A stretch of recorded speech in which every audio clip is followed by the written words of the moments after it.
ಇಷ್ಟು ಜನದಲ್ಲಿ ನಮಗೆಲ್ಲಿ ಮೀನು ಸಿಗುತ್ತೆ ಅಲ್ವಾ? ಎಲ್ಲರೂ ಇಲ್ಲಿ ಕುತ್ಕೊಂಡು ಖುಷಿಯಾಗಿ ಮೀನು ಹಿಡಿತಾ ಇದ್ದಾರೆ. ಒಂದು ಮತ್ತು ನೋಡೋದು ಚೆನ್ನಾಗಿದೆ ಪ್ರೈಸ್ ಇದು. ನಮ್ಮ ಅನುಪವ್ರು ನೋಡಿ ಮೀನು ಹಿಡಿಯೋಕ್ಕೆ ಸಿದ್ಧವಾಗ್ತಿದ್ದಾರೆ. ಮೈದಾ ಹಿಟ್ಟು ಅಂತ ತಂದಿದ್ದಾರೆ, ಅದನ್ನು ಗಾಳಕ್ಕೆ ಹಾಕಿ ಮೀನು ಹಿಡಿತಾರೆ. ಮೀನಲ್ರಿ ಏನು ಜೀವನ ಹೇಳಿ? ಹೌದು, ಬರೀ ತಿನ್ನೋದು ಕುಣಿಕೊಳ್ಳೋದು. ನೋಡಿ ಮೀನು ಬರುತ್ತೆ ನೋಡಿ, ಲಾಕ್ ಮಾಡ್ತೀನಿ.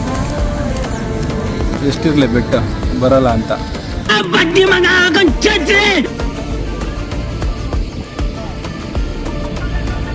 ನೋಡಿ ಸ್ವಾಮಿ, ನಾವಿರೋದೇ ಹಿಂಗೆ. ಹಬ್ಬ ಲ್ಯಾಟ್ರಿ.